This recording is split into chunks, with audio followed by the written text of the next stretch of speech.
Hello students, welcome again. Last lecture में हमने sequences and series chapter start किया था और सीक्वेंसेस एंड सीरीज पे फर्स्ट एक्सरसाइज हमने कंप्लीट की थी। आपने देखा था वहाँ पर सीक्वेंस पे बेस्ड ही क्वेश्चंस थे और एक आसान सी एक्सरसाइज हमने वहाँ 9.1 को सोल्व किया था। आज एक्सरसाइज 9.2 को हम स्टार्ट कर रहे हैं और इस 9.2 में 9.3, 9.4, 9.5 आई मीन आगे की जो 3-4 एक्सरसाइज है वो अर्थमेटिक प्रोग्रेशन के ऊपर है।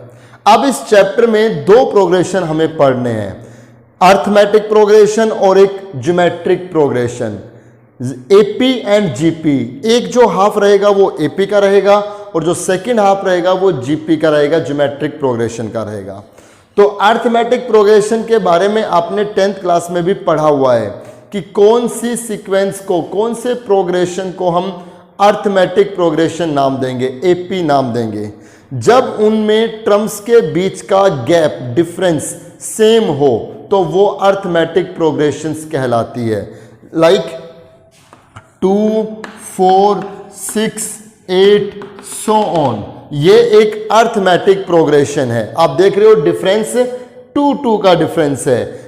नेक्स्ट टर्म को प्रीवियस टर्म में से माइनस करो, 4 - 2 इक्वल आएगा 6 - 4। जो नेक्स्ट टर्म है उससे पहले वाली टर्म को हमें सब्ट्रैक्ट करना है, इज इक्वल टू 8 - 6। इन सब का डिफरेंस सेम है। इफ आई से 3, 7, 11, 15, ये भी एक अर्थमेटिक प्रोग्रेशन है। अगर हम 7 - 3 करें तो ये इक्वल आएगा 11 - 7 के, ये इक्वल आएगा 15 - 11। इन सब का डिफरेंस सेम रहेगा तो ये एपी हुई, अर्थमेटिक प्रोग्रेशन है। अब अर्थमेटिक प्रोग्रेशन की एक और बात यहां पे जान लेते हैं, इसके बाद फिर हम इसकी जनरल टर्म पे बात करेंगे। जो फर्स्ट एक्सरसाइज है वो एपी के ऊपर, जो फर्स्ट एक्सरसाइज है 9.2, वो अर्थमेटिक प्रोग्रेशन की जनरल टर्म पे बेस्ड है। तो आप सब जानते हैं कि जनरल टर्म टीएन या एएन से लिखेंगे और इसका फॉर्मूला होगा a + n - 1 × d।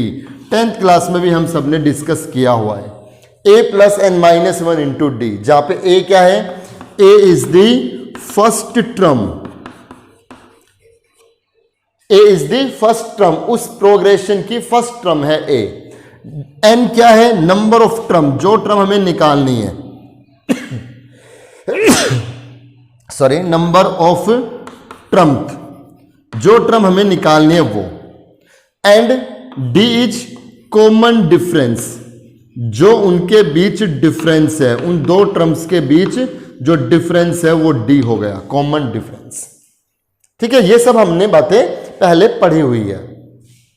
एक बात मैं जो अभी बताना चाह रहा था वो ये है कि अगर हम किसी भी एपी में जितने भी टर्म्स हैं, अगर उन सभी टर्म्स में कोई कांस्टेंट ऐड कर दें, इंक्रीज कर दें या डिक्रीज कर दें या मल्टीप्लाई कर दें या डिवाइड कर दें, तब भी वो सीक्वेंस, वो प्रोग्रेशन एपी में बना रहेगा। जैसे आप देखिए, ये एक सीक्वेंस है 2, 4, 6, 8 सो ऑन, ये सीक्वेंस एपी है, अर्थमेटिक प्रोग्रेशन है। अगर मैं इन सभी टर्म्स में 3 ऐड कर दूं, +3 करूं, तो ये कितना आएगा, 5, 7, 9, 11 सो ऑन। तो देखिए अब जो ये प्रोग्रेशन बना ये भी एपी में है ना, ये एक एपी थी, इस एपी में सभी टर्म्स में हमने कोई कांस्टेंट ऐड कर दिया, कोई भी कांस्टेंट ऐड कर सकते हो, तो जो सीक्वेंस बनेगी वो अभी भी एपी में रहेगी। नेचर बदल जाएगा, ए अलग हो जाएगा, ठीक है, डिफरेंस तो वही रहेगा। बट मेरे कहने का मतलब यह है कि अगर किसी भी एपी की सभी टर्म्स में कोई कांस्टेंट, कोई स्केलर प्लस किया जाए तो रिजल्ट अभी भी एपी में ही रहेगा। अगर हम इसमें से कोई कांस्टेंट सब्ट्रैक्ट कर दें, राइट, -2 किया, चलिए -2 किया इसमें से, तो ये कितना आएगा, 0, ये आएगा 2, ये आएगा 4, ये आएगा 6 एंड सो ऑन। अब देख पा रहे हो, अगर इन सभी में से 2 सब्ट्रैक्ट किया है तो जो ये सीक्वेंस बनी है, जो प्रोग्रेशन बना है, ये अभी भी एपी में ही है। अगर मैं इन सभी टर्म्स को किसी कांस्टेंट से मल्टीप्लाई करूं, 2 से मल्टीप्लाई किया तो ये आ गया 4, 8, 12, 16 सो ऑन। आप देख पा रहे हो ये अभी भी एपी में है, इनका डिफरेंस सेम है। अगर मैं इसको किसी कांस्टेंट से डिवाइड करूं, 2 से डिवाइड किया, 2 divided by 2 1, 4 divided by 2 this 3, this 4 so on, अभी भी ये प्रोग्रेशन एपी में है। तो अगर आप किसी भी एपी को किसी कांस्टेंट से प्लस माइनस मल्टीप्लाई या डिवाइड करते हैं तो सीक्वेंस तब भी एपी में ही रहेगा। ठीक है, जनरल टर्म के बारे में आपने डिस्कस कर लिया और ये कुछ इस पे बेसिक्स बात हमने की। चलिए अब हम एक्सरसाइज 9.2 को स्टार्ट करते हैं। जनरल टर्म पे बेस्ड ही ये एक्सरसाइज है।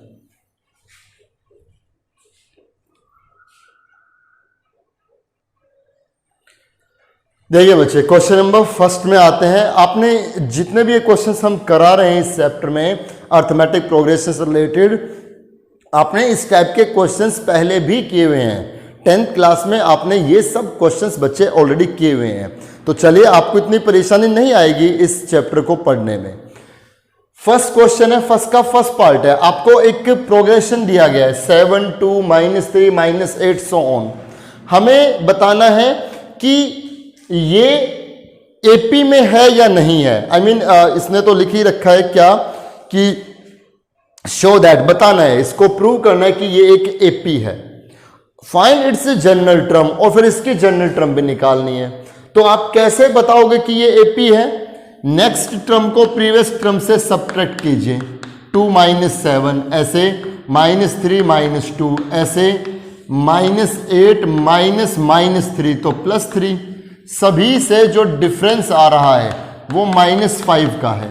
तो इसका मतलब ये जो प्रोग्रेशन दिया गया है ये क्या है? एपी है, अर्थमेटिक प्रोग्रेशन है। फिर कह रहे हैं इसकी जनरल टर्म निकालिए। तो जब हम इसकी जनरल टर्म निकालेंगे, थोड़ा स्पेस कम है, मैंने क्वेश्चन ज़्यादा लिख दिए, यहाँ मैं बता रहा हूँ। जब हम इसकी जनरल टर्म निकालेंगे तो an या tn से हम लिख सकते हैं। फॉर्मूला क्या होगा? a कितना है? 7 प्लस n-1, जनरल टर्म में n ही रहेगा, n-1 इंटू डी, मतलब डिफरेंस कितना है? -5। तो ये बन गया tn is equal to 7 -5n + 5। So tn general term क्या बन गई? 12 -5n। This is our general term for this AP, for this arithmetic progression. अगर हम n की जगह 1 रखेंगे तो ये 7 आएगा, n की जगह 2 रखेंगे तो ये 2 आएगा, n की जगह 3 रखेंगे तो -3 आएगा। ये सब टर्म्स इस जनरल टर्म से आई है। ठीक है, ये आप पहले भी कर चुके हैं। इसका थर्ड पार्ट हमने लिया, एक सीक्वेंस की जनरल टर्म बना करके दी गई है 2n² + 1। प्रूव करना है दिस प्रोग्रेशन, इससे जो प्रोग्रेशन बनेगा वो एपी नहीं होगा, ये प्रूव करना है। I mean, ये जो दिया गया ये an है, कितना? 2n² + 1। देखिए अब इससे जब आप सीक्वेंस बनाएंगे, n की जगह 1 रखिए, 1 का स्क्वायर 1, 1 × 2 2, 2 + 1 3, n की जगह 2 रखेंगे, 2 स्क्वायर 4, 4 × 2 8, 8 + 1 9, 3 रखेंगे, 3 स्क्वायर 9, 9 × 2 18, 18 + 1 19, 4 रखेंगे, 4 स्क्वायर 16 × 2 32 + 1 33। ये एक प्रोग्रेशन बना। आप देख पा रहे हो क्या ये एपी है? आप डिफरेंस करके देखिए, 9 - 3 इक्वल आना चाहिए 19 - 9 के, ये इक्वल नहीं आ रहा, ये 6 है, ये 10 है। So this sequence is not an AP, this progression is not an AP. ये बात प्रूव हो गई है। क्वेश्चन नंबर सेकंड में आते हैं। सेकंड का सेकंड पार्ट हमने लिया, एक प्रोग्रेशन दिया गया x + y, x - y, x - 3y so on. हमें यह बताना है कि इस सीक्वेंस का कॉमन डिफरेंस क्या होगा। इसका पहले कॉमन डिफरेंस बताना है एंड राइट नेक्स्ट 4 टर्म, और फिर इसकी आगे की 4 टर्म्स लिखनी है कि आगे की 4 टर्म्स क्या बनेंगी। तो कॉमन डिफरेंस हम निकाल लेते हैं। कॉमन डिफरेंस कितना होगा यहां पर? नेक्स्ट टर्म को प्रीवियस टर्म से माइनस कीजिए, x माइनस वाई में से माइनस करेंगे x माइनस वाई, क्योंकि माइनस करेंगे तो ये माइनस का और ये भी माइनस का, x से x कैंसिल, कॉमन डिफरेंस कितना आ गया, common difference C dot D लिख दिया मैंने शॉर्ट में इस बात को, कॉमन डिफरेंस कितना आ गया -2y। अब आगे की 4 टर्म लिखनी है, तो देखिए x प्लस वाई था पहले, फिर x माइनस वाई है, फिर x माइनस 3y है, तो इससे नेक्स्ट टर्म क्या होगी, जो कॉमन डिफरेंस आया है उसको प्लस करते चलें। इससे नेक्स्ट टर्म क्या होगी, जो कॉमन डिफरेंस आया वो प्लस कर दो, x minus 3y minus 2y, तो आएगा x माइनस 5y, फिर इसमें -2y ऐड करेंगे तो x माइनस 7y, फिर आएगा x माइनस 9y, फिर आएगा x माइनस 11y। तो नेक्स्ट 4 टर्म्स 1 2 3 4, ये इससे नेक्स्ट 4 टर्म्स हो गई। ठीक है, कॉमन डिफरेंस जो आया, जो कॉमन डिफरेंस आया उसको प्लस करते चले, आगे की सभी टर्म्स मिलती रहेंगी। नेक्स्ट 4 टर्म्स हमने फाइंड आउट की। क्वेश्चन नंबर 3 में चलता है, थर्ड का फर्स्ट पार्ट √2 √8 √18 √32 ऐसे दिया गया है और हमें इसमें A15 निकालना है, आई मीन इसकी 15th टर्म 15वीं टर्म निकालनी है, A15 फाइंड A15 ये निकालना है। तो सबसे पहले तो आप ये देखिए कि इस एपी में, इस अर्थमेटिक प्रोग्रेशन में A कितना है और D कितना है, फर्स्ट टर्म क्या है और कॉमन डिफरेंस क्या है। तो कॉमन डिफरेंस √8 माइनस √2 करके आएगा, √18 माइनस √8 करके आएगा, लेकिन √8 में से √2 माइनस नहीं हो सकता, जब तक माइनस नहीं होगा जब तक इस रूट के अंदर एक जैसा ना आ जाए। बहुत से बच्चे समझते हैं कि ये √6 हो जाएगा, नहीं, अंडर रूट में प्लस माइनस तभी हो पाएगा जब यहां रूट में और यहां रूट में एक जैसे हों। ठीक है, तो क्या करेंगे, पहले इनको रूट के अंदर एक जैसा बनाएंगे, तो ये हो गया √2। इस 8 को हम 4 × 2 लिख सकते हैं, 8 को हमने 4 × 2 कहा, तो 4 का रूट हो गया 2, √2 बन गया, ये इसका रूट हो गया 2 और ये √2। 18 को हम 9 × 2 लिखेंगे तो 9 × 2 हो गया 3 √2। 32 को हम 16 × 2 लिखेंगे तो 16 × 2 हो गया 4 √2 और ये चलता रहेगा। अब आप देखिए इस प्रोग्रेशन में, इस सीक्वेंस में A कितना है √2, फर्स्ट टर्म कितनी है √2 और कॉमन डिफरेंस कितना है, कॉमन डिफरेंस इसमें से ये माइनस कर दो, तो 2 √2 में से √2 माइनस कर दो, 2 √2 में से माइनस कर दो √2। अब ये एक जैसे है ना, अब ये माइनस हो सकते हैं। आप ये कहो कि इन दोनों से √2 कॉमन निकाल दे तो कितना आ गया 2 - 1, तो 2 - 1 कितना 1, 1 × √2 कितना √2। इसमें से ये माइनस करोगे तो भी √2 आएगा, इसमें से माइनस करोगे तो भी √2 आएगा, कॉमन डिफरेंस √2 हो गया। अब हमें A15 निकालना है, फॉर्मूला क्या बनेगा, A + 15 - 1 14D, A + n - 1 × D, n कितना है 15, 15 - 1 14D। So A15 is equal to A कितना है √2 प्लस 14D कितना है √2। सो A15 इसकी 15 टर्म 14 √2 1 √2 कितना 15 √2, ये इसकी 15th टर्म आएगी। क्वेश्चन नंबर 4 में आते हैं, if A B C D are in AP, 4 term है ए बी सी डी जो एपी में है, then prove that D minus B is equal to C minus A. तो प्रूव करो डी माइनस बी इक्वल होगा सी minus ए के। चलिए करते हैं सॉल्यूशन। अगर A B C D AP में है तो क्या होगा, बी माइनस ए इक्वल होगा सी माइनस बी के और ये इक्वल होगा डी माइनस सी के। b माइनस ए इक्वल होगा c माइनस बी और इक्वल होगा d माइनस सी, ये तीनों इक्वल होंगे। प्रूव क्या करना है कि d माइनस बी इक्वल आए किसके, c माइनस ए के। तो आप देखिए ये d b c a का कोऑर्डिनेशन कहां मिलेगा, ये इसके इक्वल और ये इसके इक्वल, तो पहला और तीसरा भी इक्वल है, मतलब b माइनस ए इक्वल है d माइनस सी के। d को हम यहां लेकर के आए तो ये बन गया b माइनस डी, डी यहां लेकर के आए तो ये बन गया b minus D is equal to, ये बन गया minus C plus A. B minus D is equal to minus C plus A, right. इन दोनों को मैंने नेगेटिव से मल्टीप्लाई कराया, दोनों साइड नेगेटिव से मल्टीप्लाई कराया, तो ये बन गया d माइनस बी, इसको नेगेटिव से मल्टीप्लाई करने पे ये आएगा c माइनस ए। तो यही हमें प्रूव करना था कि d minus B is equal to c minus A. ये तीनों इक्वल है तो पहला और तीसरा भी इक्वल है, b और d की टर्म एक तरफ, a और c की टर्म्स एक तरफ, दोनों तरफ नेगेटिव से मल्टीप्लाई, यहां भी, तो रिजल्ट आ गया जो हमें प्रूव करना था। तो 4 तक आप क्वेश्चन करके देख लीजिए, सभी इनके सभी पार्ट्स जो भी बीच में रुक जाते हैं। ठीक है, आगे के क्वेश्चंस ले रहे हैं हम।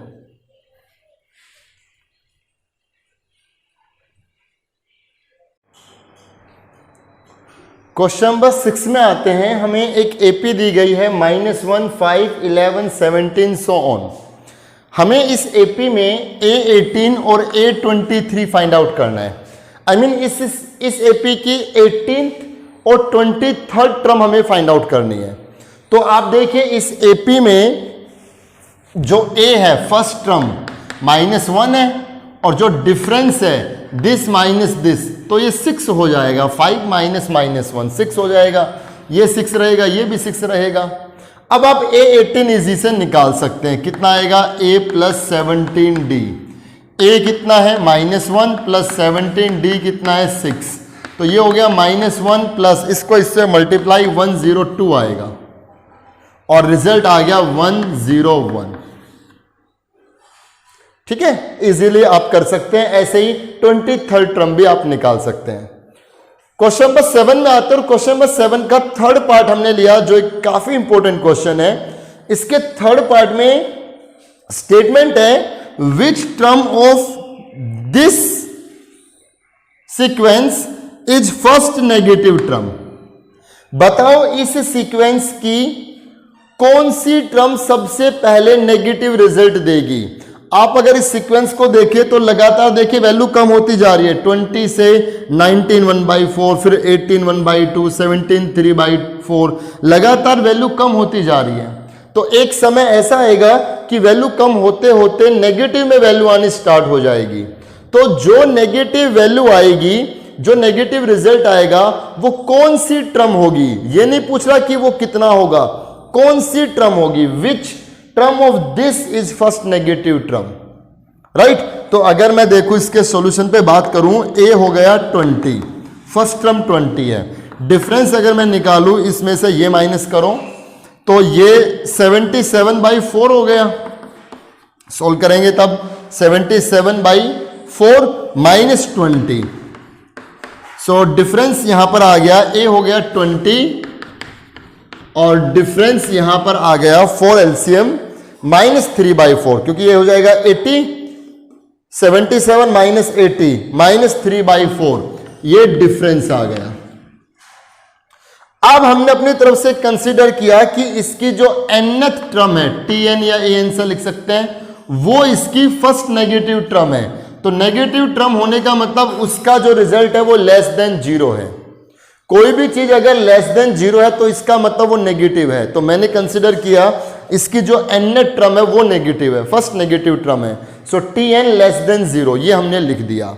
अब tn यहां से nth टर्म बनाइए, 20 plus n minus 1 into D, difference कितना -3/4 लेस देन 0। यहां जब हम सोल्व करेंगे तो -3/4 n माइनस 1 लेस देन, ये आ जाएगा -20। दोनों तरफ नेगेटिव से नेगेटिव कैंसिल, तो 3/4 n माइनस 1 ग्रेटर देन 20 हो जाएगा। दोनों तरफ जब नेगेटिव से नेगेटिव मल्टीप्लाई करेंगे दोनों तरफ, तो हम सबने 11th क्लास में पढ़ा हुआ है, लीनियर इनइक्वालिटीज में पढ़ा हुआ है कि दोनों तरफ जब नेगेटिव कैंसिल करेंगे तो ये बीच में जो इनइक्वालिटी है वो चेंज हो जाएगी। लेस देन है तो ग्रेटर देन है तो लेस देन। अब यहां 4 यहां मल्टीप्लाई, इसको इससे multiply, 3n minus 3 greater than 80, और यहां पे 3n greater than 83, n greater than 83/3, n greater than 27/2/3। मतलब जो n की वैल्यू है वो 27/2/3 से ज्यादा है, मतलब 27 पॉइंट समथिंग से ज्यादा है। तो 27 पॉइंट समथिंग से ज्यादा n क्या होगा 28, क्योंकि n क्या बता रहा है, नंबर ऑफ टर्म कि वो कौन सी टर्म है। जैसे ये फर्स्ट टर्म है, ये सेकंड टर्म है, ये थर्ड टर्म है, तो वो जो टर्म है वो 27 पॉइंट समथिंग से ज्यादा है।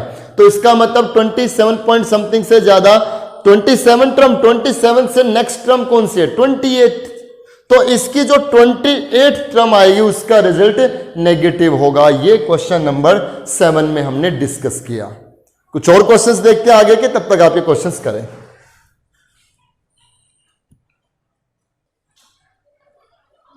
बच्चे क्वेश्चन नंबर 11 हम डिस्कस करते हैं। क्वेश्चन नंबर 11 में जो स्टेटमेंट है वो ये है, the sum of 5th and 7th term of an AP is 52 and the 10th term is 46. Find the AP। कि किसी AP की 5th और 7th टर्म का सम 52 के इक्वल है और जो 10th टर्म है वो 46 के इक्वल है। फाइंड AP, वो AP फाइंड आउट कीजिए। इजीली आप कर सकते हैं। A5 कितना होगा, A plus 4D, A7 A plus 6D is equal to 52। तो ये बन गया 2A plus 10D is equal to 52। 2 से डिवाइड कर दें, A plus 5D is equal to 26। ये फर्स्ट इक्वेशन आ गई। और यहां से A10 कितना है, 46। तो क्या बनेगा, A plus 9D is equal to 46। Equation number second. दोनों इक्वेशंस को सोल्व कर ले, A और D आ जाएगा। सब्ट्रैक्ट कर रहे हैं, यहां minus minus minus cancel out, -4D is equal to -20 cancel out cancel out. D की वैल्यू आ गई 5, D की वैल्यू 5 हम यहां रख दें तो A प्लस D की वैल्यू 5 रखेंगे तो 25 इज इक्वल टू 26। A की वैल्यू आ गई 1। A आ गया, D आ गया। जैसे A और D आ जाए तो पूरी AP मिल जाएगी। फर्स्ट टर्म तो उसमें कितनी रहेगी, 1। अगली टर्म क्या होगी, 5 ऐड कर दें, 6 11 16, 5 ऐड करते चलेंगे, ये पूरी AP हमें मिल जाएगी। ठीक है। क्वेश्चन नंबर 14 में आते हैं। 12 और 13 आप करके देखें। क्वेश्चन नंबर 12 और 13 में भी इसी के जैसे क्वेश्चंस हैं। क्वेश्चन नंबर 14, क्वेश्चन नंबर 14 की अगर आप स्टेटमेंट पढ़ें तो गिवन है, prove that the sum of m plus nth and m minus nth terms of an AP is equal to the twice of the mth term. कि prove करो किसी AP की m प्लस nth और m minus nth terms का जो सम आएगा वो twice होगा उसकी mth टर्म के। इस टर्म और इस टर्म का सम करेंगे तो वो ट्वाइस होगा mth टर्म के। ये हमें प्रूव करना है। तो लेफ्ट हैंड साइड हम लेकर के चल रहे हैं। लेफ्ट हैंड साइड में m प्लस nth टर्म निकाल रहे हैं। फॉर्मूला क्या बनेगा, a plus m plus n minus 1 into D. जो टर्म निकाल रहे उसमें से 1 माइनस करेंगे, प्लस करके यहां इसका फॉर्मूला क्या बनेगा, a plus m minus n minus 1 into d. ये a प्लस a हो गया 2a प्लस इससे और इससे इन दोनों से d कॉमन, ये बन गया m plus n minus 1 plus m minus n minus 1। यहां n से n cancel, 2a plus d ये बन गया 2m माइनस 2। अब इस पूरे से 2 कॉमन तो a plus m minus 1 into d. और ये जो आप देख रहे हैं ये mth टर्म ही तो है, इसी को हम क्या कह देंगे, 2 टाइम्स am। ये 2 टाइम्स हो गई mth टर्म। ठीक है। mth टर्म का formula a plus m minus 1 into D होता है। ये इसका प्रूफ हो गया। ठीक है। आप देखेंगे, आप बहुत आसान क्वेश्चन है, पहले भी आपने किए हुए हैं, आपको इंटरेस्ट भी आएगा इन क्वेश्चंस को सोल्व करने में। क्वेश्चन नंबर 16, क्वेश्चन नंबर 16 में जो स्टेटमेंट है, if the m times the mth term, कि mth टर्म का m times is equal to the n times of nth term. किसी AP की mth टर्म का m टाइम्स इक्वल है nth term के n टाइम्स के, ये गिवन है। तो प्रूव करो उस AP की m प्लस nth टर्म 0 होगी। प्रूव करना है उस AP की m प्लस nth टर्म क्या होगी, 0। ये प्रूव करना है। तो चलिए जो गिवन है वहीं से कुछ रिजल्ट हम निकालेंगे। जो गिवन है वहीं से कुछ रिजल्ट निकालेंगे। तो गिवन ये है ना, इससे देखिए m टाइम्स am का फॉर्मूला, am का फॉर्मूला क्या बनेगा, a plus m minus one into d is equal to n times, इसका फॉर्मूला बनाइए a plus n minus one into d. यहां बन गया एम ए प्लस यहां बन गया m square minus m into d, ये बन गया n a plus n square minus n into d. यहां और यहां इन दोनों से ए कॉमन, मतलब m a minus n a वाले एक तरफ और डी वाले भी एक तरफ कर लीजिए, m square minus m into d minus n square minus n into d is equal to 0। M a minus n a, ऐसे ही ये माइनस ये, इन दोनों से ए कॉमन तो ये आ गया एम माइनस एन, प्लस इन दोनों से डी कॉमन तो m square minus m minus n square plus n is equal to 0। ये बन गया a m minus n plus d. यहां से क्या किया, m square minus n square हमने एक साथ लिख दिया, इन दोनों से माइनस कॉमन तो ये आ गया m minus n is equal to 0। इन दोनों से माइनस कॉमन तो ये m माइनस एन आ गया। अब a m minus n plus d, यहां से और यहां से इस पूरे से m माइनस एन बाहर निकाल दिया तो ये बन गया m plus n minus one is equal to 0।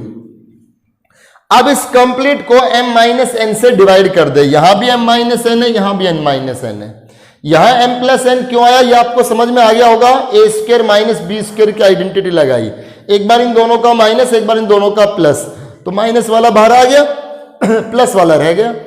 पूरे को m माइनस एन से डिवाइड तो a plus d m plus n minus one is equal to 0। और ये जो आप देख रहे हो ये a m प्लस एन ही तो है। जब m प्लस एन ने टर्म का फॉर्मूला लगाएंगे तो यही तो बनेगा a plus m plus n minus one into d, और ये कितनी आ गई 0। और यही हमें प्रूव करना था।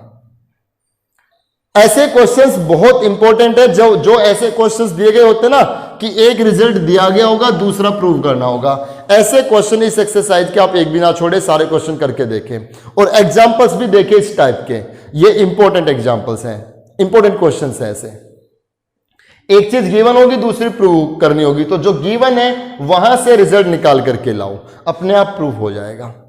और इस रिजल्ट को आप एज ए क्वेश्चन में भी, मतलब एज ए डायरेक्ट रिजल्ट भी में भी याद रखें। कैसे, देखिए क्या कह रहे हैं कि किसी भी टर्म का उतना ही टाइम्स इक्वल है किसी दूसरी टर्म के उतने ही टाइम्स के, तो इन दोनों का सम वाली जो टर्म आएगी वो 0 आएगी। आई मीन ये कहना चाह रहे हैं कि मान लो किसी एपी में ऐसा है कि उसकी फिफ्थ टर्म का 5 टाइम्स, फिफ्थ टर्म का 5 टाइम्स इक्वल है सेवंथ टर्म के 7 टाइम्स के। किसी एपी में ऐसा पाया गया कि उसकी फिफ्थ टर्म का 5 टाइम्स इक्वल है सेवंथ टर्म के 7 टाइम्स के। जोन सी टर्म है उसी का मल्टीपल, जोन सी टर्म है उसी का मल्टीपल। अगर उस एपी में ऐसा पाया गया है तो पक्की बात है कि फिर उस एपी में इन दोनों का सम मतलब 12th टर्म 0 है। यही तो ये बता रहे हैं, राइट। किसी एपी में 8 टाइम 8th टर्म का इक्वल है 10th टाइम 10th टर्म के, तो उस एपी की जो 18th टर्म है वो 0 है। ये इसमें बताया गया है। तो क्वेश्चन नंबर 16 हमने सोल्व किया, आप इजीली कर सकते हैं। आगे कुछ क्वेश्चन देखते हैं 17, 18, 19 में।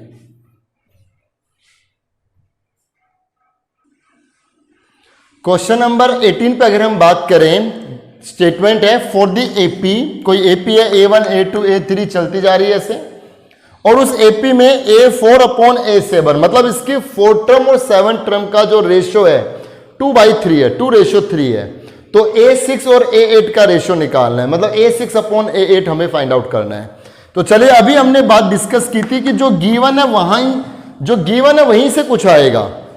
तो गिवन क्या है, A4/A7 इक्वल है 2/3 के, ये गिवन है।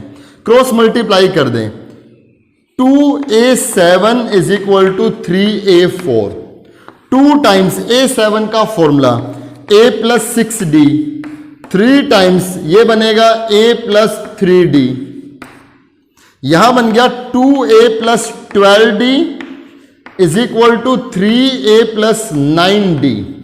ये यहां करके -a, ये यहां करके -3d, कैंसिल आउट, a की वैल्यू आ गई 3d, ये a की वैल्यू आ गई 3d। अब हमें a6/a8 फाइंड आउट करना है। a6 बनेगा a + 5d और a8 बनेगा a + 7d।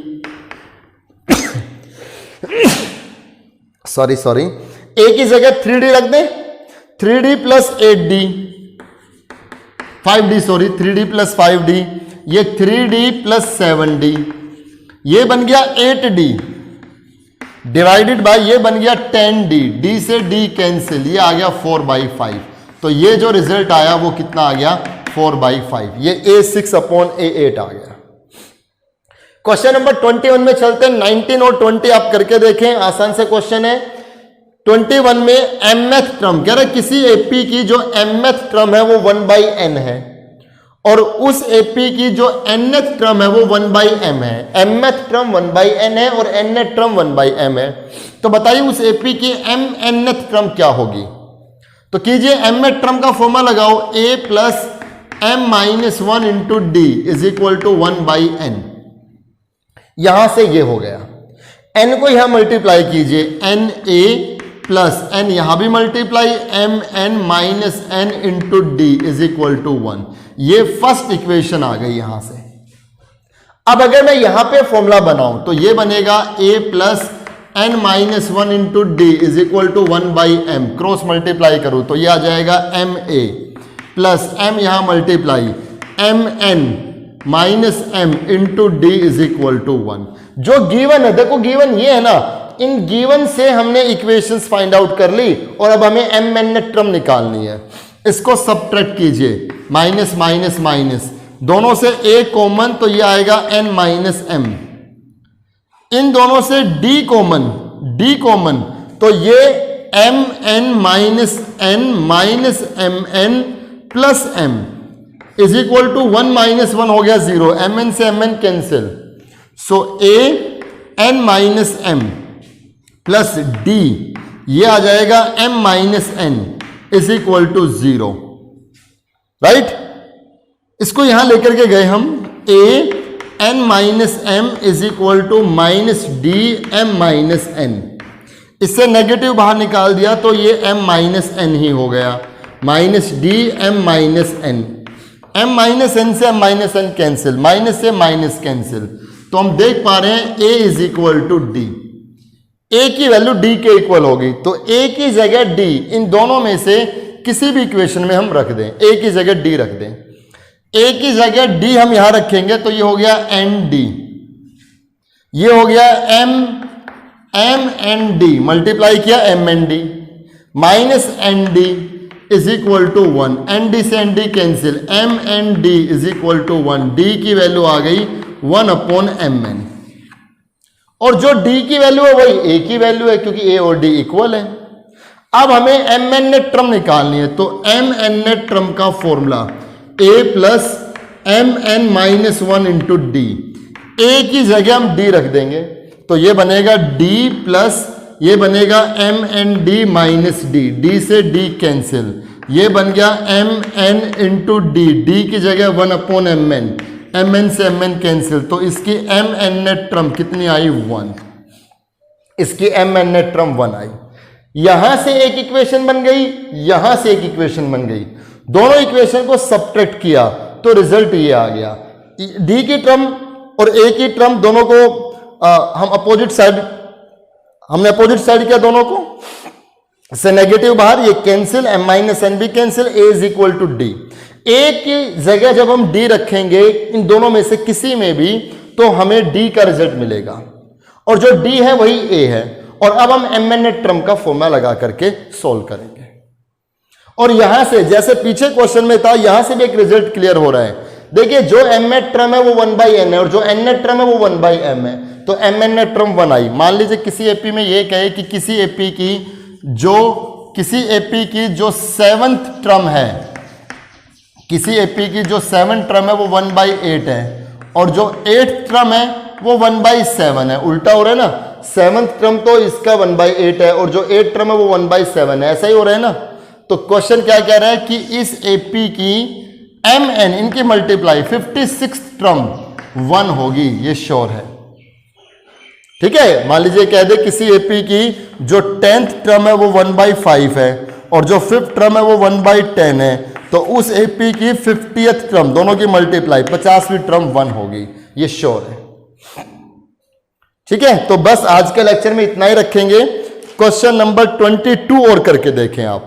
तो क्वेश्चन नंबर 22 तक आप इस एक्सरसाइज को कंप्लीट कर लें।